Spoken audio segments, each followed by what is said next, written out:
Howdy folks, thank you for tuning in to Homesteading at the Black Sheep Meadow. I'm Brent. And I'm Amber. And we got a good one for you today. We got a great one today.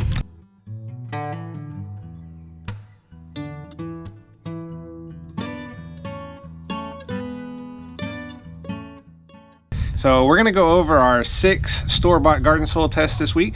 We did an initial video on planting these. Back in September.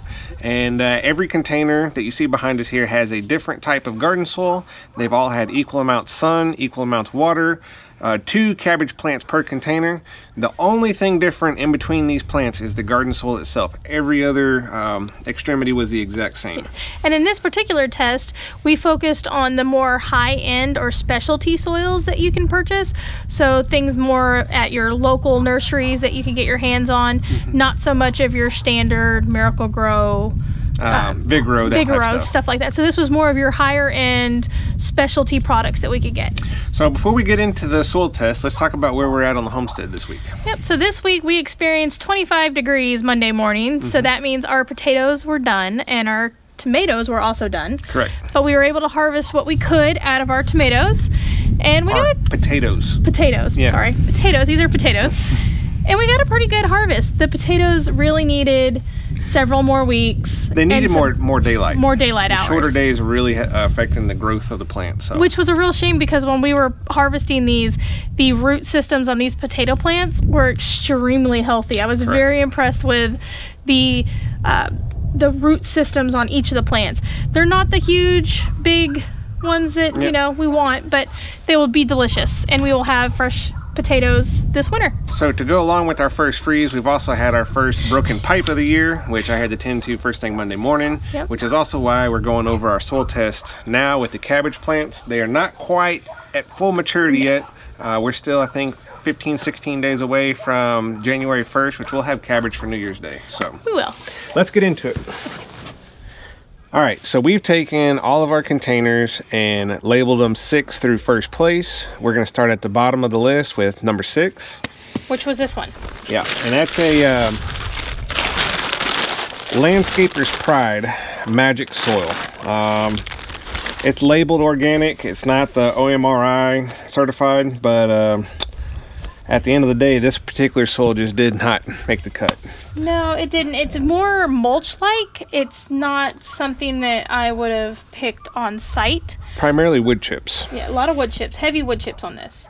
But as you can see, the plants they're alive. Yep. I doubt they will produce. Correct. These are not going to produce before we're going to lose them in the freezing cold temperatures later this year. So we're going to keep, none of these plants we're going to uproot or anything now. We're going to let them keep going, but we can just tell. Yeah, this one's not going to make it. Nope.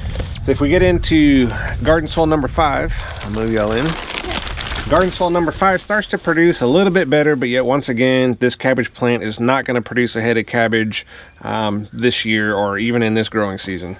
This was the Works potting soil. It says it's an all-purpose blend, ideal for growing a wide variety of flowers, herbs, veggies, and more. It says all natural and organic. In our previous videos, I know I've talked to y'all about the all natural and organic. Use those terms loosely. We're going to get into a garden soil here in just a minute that's the OMRI certified. But yeah. This particular one has a lot of perlite in it. So I feel like this could be a really good, like a minder. Yes. So if you have something that needs some of that perlite type material in it, it is perlite heavy. It is very, very heavy on the perlite. If you need it, that could be a great access to your garden. So I don't want to say that this is a terrible soil. It just is not good in this. By itself, it didn't produce.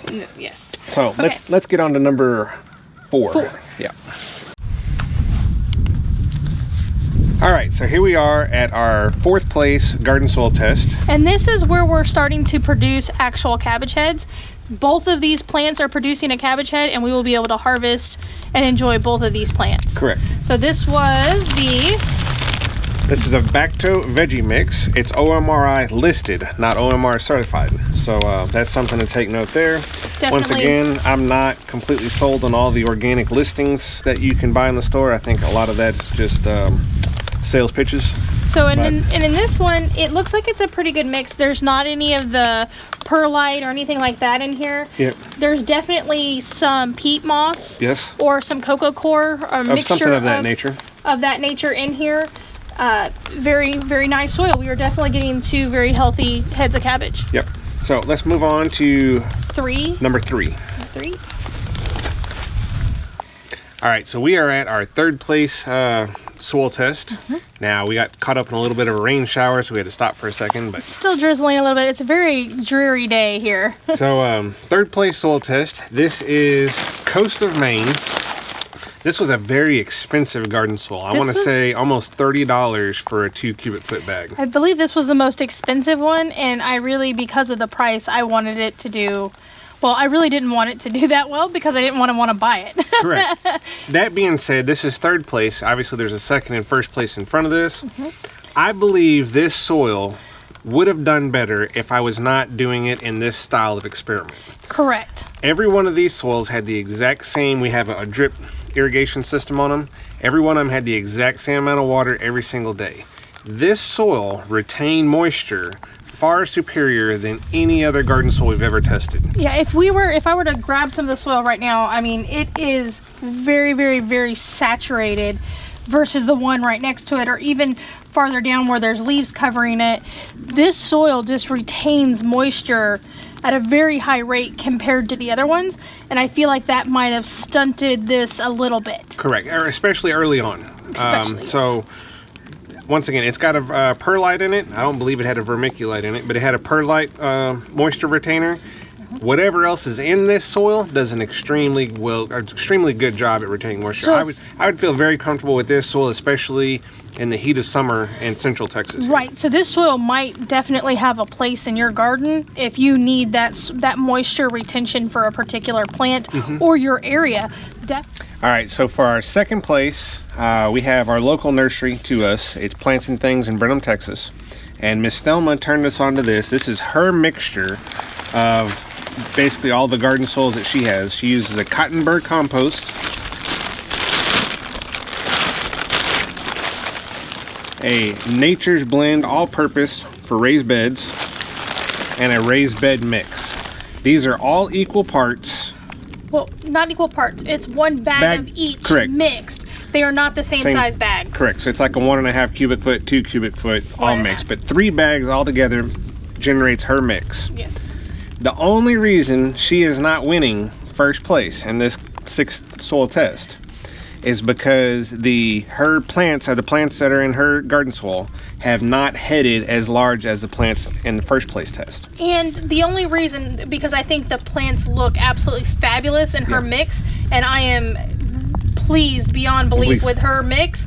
The only reason why the other 1st place edged out was, one, the size of the heads, and there's 3 heads in that. Now, 1st place definitely does not have the coloring that 2nd place does. Right. We'll see what her Miss Thelma's mix does in the next coming weeks. You know, probably 1st of January or so, we're going to have some really good heads of cabbage off of this. I'm just curious to see. I think in the long run, this might be our number 1 soil. Cost effectiveness of this, obviously there's 3 different purchases there, but you're getting a lot more volume, more cubic feet. I'm gonna have to do the math on this to figure out where we're at. Once again, Amber will have all that information down in the comment or in the description. Very impressive mix that she has going there. And I want to say, if you're a local, you can go and get her mix. Like, she's got it mixed there, and you can buy it by the bag. But she was very helpful with us, and she's like, these are the 3 things that we mix, and she let us buy it that way. But she also sells it pre-mixed there, and she says it's these 3 things. She mixes them together and go for it. So, great location. Let's get into our 1st place. I'll get y'all twisted over just a little bit. 1st place soil test. Once again, the reason this made 1st place is because it had the largest heads this far. But I guess it has the most heads. This actually has 3 heads producing. Double per plant, correct. And it looks like there's a 4th one coming. So, to no surprise, FoxFarm's Ocean Forest. This has been a hot topic. I mean, FoxFarms has, I think, really their advertisement for the gardening. They've done a really, really good job at marketing and labeling to get attention to their product, and I think it is well deserved. Now, this is not listed as a organic soil. It is not. So I'm sure it's got the synthetic fertilizers in it, which there's a lot of people that get upset about that. I understand it. I get it. We're actually going to do another video on that here in the next coming months or so about organic versus synthetic and so on. But between this test, it's really sold me on their brand of product. Correct. And truthfully, this was half the cost of the coast of Maine. Not quite. Right at it. So, but we also use some of the soil amendments from them in other places in the garden. The broccoli plants that you see in the background here, those were all amended with the soil conditioner from FoxFarm. And well, you can see they're doing fantastic versus the ones that didn't have the soil conditioner added. I'm kind of sold on the FoxFarm stuff. I think it's worth the investment that you're putting into it. We'll see what it does year after year, Correct. How long it lasts. I keep stress testing that the soils that are in the background here are actually the soil test from the second soil test from this past spring. From the spring. So once again, we were just stress testing those soils. So. And then if you go back to the very first soil test we did, we still have those going, and we're kind of keeping an eye on them too. We've amended all of those soils with some type of fertilizer. So. But the buckets, the containers, the original soils are still there. So. Well, we want to thank y'all for hanging out with us, going through this soil test. If y'all got any questions, comments, leave them down below. Hope you guys are ready for Christmas. Yep, ready for Christmas. And, do whatever you can, become self-sustainable, get off the system. All right. We'll see you guys next week. See y'all later.